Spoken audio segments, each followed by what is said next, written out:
നമ്മുടെ ബേസിക് സയൻസിന്റെ ബയോളജിയുടെ ഭാഗത്ത് നിന്ന് നിങ്ങൾക്ക് ചോദിക്കാൻ പോകുന്ന ഒരു ഇമ്പോർട്ടൻ്റ് ആയിട്ടുള്ള സംഭവമാണ് നമ്മുടെ വൈ ക്ലാസിഫിക്കേഷൻ അഥവാ തരംതിരിക്കുന്ന എന്തിന് എന്നുള്ള ഭാഗത്ത് നിന്ന് ബൈനോമിയൽ നോമൻക്ലേച്ചർ. അപ്പോൾ ഈ ബൈനോമിയൽ നോമൻക്ലേച്ചർ എന്ന് പറയുന്നത് അഥവാ ദ്വിനാമ പദ്ധതി എന്ന് പറയുമ്പോൾ നമ്മൾ ഏറ്റവും ശ്രദ്ധിക്കേണ്ട കുറച്ച് പോയിന്റാണ് മിസ് പറയാൻ പോകുന്നത്. അപ്പോൾ ഈ വീഡിയോ ഇപ്പോൾ തന്നെ നിങ്ങൾ ലൈക്ക് ചെയ്യുക, നിങ്ങളുടെ ഫ്രണ്ട്സിനൊക്കെ ഷെയർ ചെയ്ത് കൊടുക്കുക. ഇതില്ലാത്തൊരു ക്വസ്റ്റ്യൻ പേപ്പർ നിങ്ങൾക്ക് കാണാൻ പറ്റില്ല. ഓക്കെ, അപ്പോൾ നമ്മളിപ്പോൾ ഒരു പപ്പായ എന്ന് പറയുന്ന ഒരു സംഭവത്തിനെ നമ്മൾ എടുക്കുകയാണെന്നുണ്ടെങ്കിൽ പല നാട്ടിൽ പല പേരുകളിൽ അറിയപ്പെടുന്ന ആ ഒരു ബുദ്ധിമുട്ട് ഒഴിവാക്കാൻ വേണ്ടിയിട്ടാണ് നമ്മൾ ഈ ബൈനോമിയൽ നോമൻക്ലേച്ചർ അഥവാ ദ്വിനാമ പദ്ധതി കൊണ്ടുവന്നത് അല്ലേ? യെസ്. അപ്പോൾ ഈ കൊണ്ടുവന്നപ്പോൾ എന്തുണ്ടായി? എല്ലാ സ്ഥലത്തും ലോകത്തിന്റെ ഏത് ഭാഗത്തും ഈ പപ്പായക്ക് എന്തേ ഉള്ളൂ? ഒറ്റ പേരുള്ളൂ. ഇപ്പോൾ മനുഷ്യനെ നോക്കുകയാണെങ്കിൽ ഹോമോസാപ്പിയൻസ്. അപ്പോൾ ഈ ഒരു രണ്ട് പേരുകൾ കൂടി ചേർന്നതാണ് എന്ത്? ഒരു സയന്റിഫിക് നെയിം അഥവാ ശാസ്ത്രീയ നാമം. ഓക്കെ, അപ്പോൾ ഇത് ആവിഷ്കരിച്ചത് ആരാണ്? നമ്മുടെ കാൾ ലിനേയസ് ആണ് അല്ലെ? കാൾ ലിനേയസ് ആണ് ഈ പറയുന്ന ഒരു സംഭവം കൊണ്ടുവന്നത്. അപ്പൊ കാൾ ലിനേയസ് എന്ത് ചെയ്തു? എല്ലാവർക്കും ഇങ്ങനെ രണ്ട് പേരുകൾ കൊടുത്തു. എങ്ങനെ ഈ രണ്ട് പേരുണ്ടാക്കുന്നത്? ആദ്യത്തെ പേര് ജീനസും രണ്ടാമത്തെ പേര് സ്പീഷീസും ആയിരിക്കും. ഇത് എഴുതുന്ന സമയത്ത് ശ്രദ്ധിക്കേണ്ട കുറച്ച് കാര്യങ്ങൾ ശ്രദ്ധിച്ചോ. നടുക്ക് നമ്മൾ എന്ത് ചെയ്യണം? ഒരു ഗ്യാപ്പ് വിടണം. സെപ്പറേറ്റ് ചെയ്തിട്ട് വേണം എഴുതാൻ.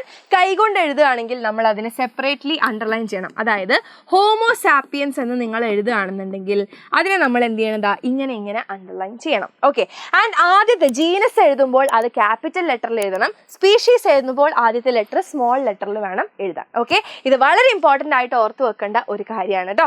ആൻഡ് നിങ്ങളുടെ ടെക്സ്റ്റ് ബുക്കിൽ തന്നിരിക്കുന്ന കുറച്ച് ആൾക്കാരെ പഠിച്ചു വെക്കുക. അതായത് ക്രോ എന്ന് പറയുന്നത് എന്താണ്? കോർവസ് സ്പ്ലെൻഡൻസ് അല്ലെ? കോർവസ് സ്പ്ലെൻഡൻസ് എന്നാണ്. ഓക്കെ, ദെൻ നമ്മളെ ടൈഗർ എന്ന് പറയുന്നത് പാന്തറ ടൈഗ്രസ് എന്നാണ് എന്നൊക്കെ നിങ്ങൾ എന്ത് ചെയ്യുക? പഠിച്ചു വെക്കുക. ഇത് പല രീതിക്ക് നിങ്ങളോട് ചോദിക്കും. ഒന്നെങ്കിൽ ബൈനോമിയൽ നോമൻക്ലേച്ചർ എന്തിനു കൊണ്ടുവന്നു, ആരാണ് അത് ആവിഷ്കരിച്ചത്, ഈ രണ്ട് ക്വസ്റ്റ്യൻസ് വരാം. അതേപോലെ തന്നെ നിങ്ങൾക്ക് ഏതെങ്കിലും ഒരു സയന്റിഫിക് നെയിം തന്നിട്ട് ഇതിന്റെ ആദ്യത്തെ പദം എന്തിനെ സൂചിപ്പിക്കുന്നു?